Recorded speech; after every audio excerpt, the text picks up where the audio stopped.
एक बार की बात है, एक गांव में एक ब्राह्मण रहता था।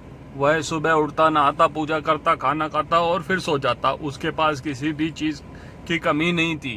एक बड़ा खेत था, खाना पका पकाया देने वाली एक उसकी सुंदर बीवी, दो उसके बच्चे थे।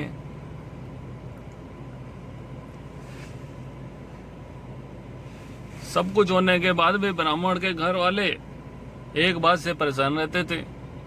वो बात ये थी कि ब्राह्मण बहुत ही आलसी था। वो कोई भी काम खुद नहीं करता था और दिन भर सोता रहता था।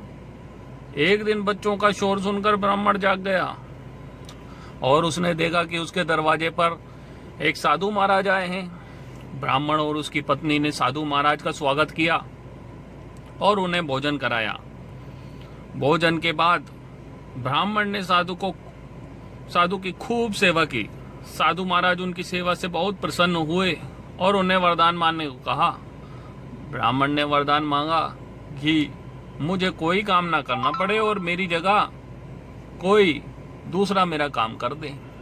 तब साधु उसे वरदान में एक जिन्न देते हैं और साथ में यह भी कहते हैं कि जिन्न को हमेशा व्यस्त रखना। अगर उसे काम नहीं दिया तो वो तुम्हें खा जाएगा। वरदान पाकर ब्राह्मण मन ही मन बहुत खुश हुआ और साधु को आदर भाव से विदा किया। साधु के जाते ही वहां एक जिन्न प्रकट हुआ।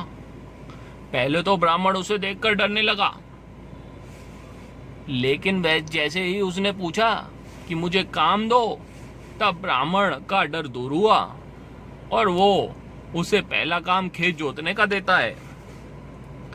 जिन वहां से गायब हो जाता है और ब्राह्मण की खुशी का ठिकाना नहीं रहता। कुछ देर में ही जिन्न वापस आ जाता है और बोलता है कि जी मैंने खेत जोत दिया, दूसरा काम दीजिए मुझे। ब्राह्मण सोचता है कि इतनी जल्दी इसने कैसे खेत जोत दिया। ब्राह्मण इतना सोच ही रहा था कि जिन्न बोलता है कि मुझे जल्दी से काम दो, अन्यथा मैं तुम्हें खा जाऊंगा। ब्राह्मण डर जाता है और बोलता है कि जाकर खेतों की सिंचाई करो। जिन्न फिर वहां से गायब हो जाता है और थोड़ी देर बाद फिर आ जाता है। जिन्न आकर बोलता है कि खेतों की सिंचाई हो गई है, अब अगला काम बताइए।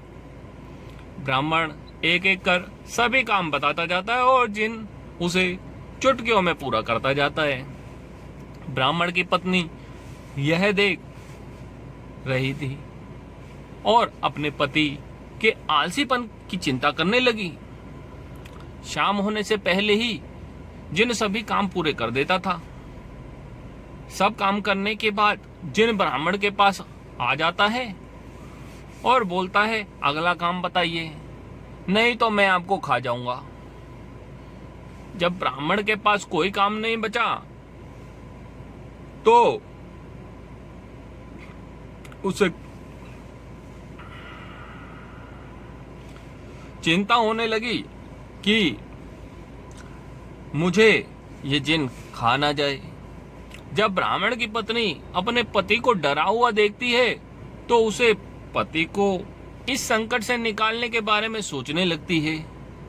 वह ब्राह्मण से बोलती है कि स्वामी, अगर आप वचन देंगे कि आप कभी आलस नहीं करेंगे और अपने सभी काम खुद करेंगे तो मैं इस जिन को काम दे सकती हूँ। इस पर ब्राह्मण सोचता है कि पता नहीं यह क्या काम देगी। अपनी जान बचाने के लिए ब्राह्मण अपनी पत्नी को वचन दे देता है। इसके बाद ब्राह्मण की पत्नी जिन से बोलती है कि हमारे यहाँ एक कुत्ता है, तुम जाकर उसकी पूंछ सीधी कर दो। याद रखना, उसकी पूंछ एकदम सीधी होनी चाहिए। जिन बोलता है कि अभी यह काम कर देता हूँ। यह बोलकर वह वहां से चला जाता है। लाख कोशिश के बाद भी वह कुत्ते की पूंछ सीधी नहीं कर पाता और हार मान लेता है। हार मान के ब्राह्मण के यहाँ से चला जाता है। उस दिन के बाद से ब्राह्मण अपने आलस को छोड़कर सभी काम करने लगता है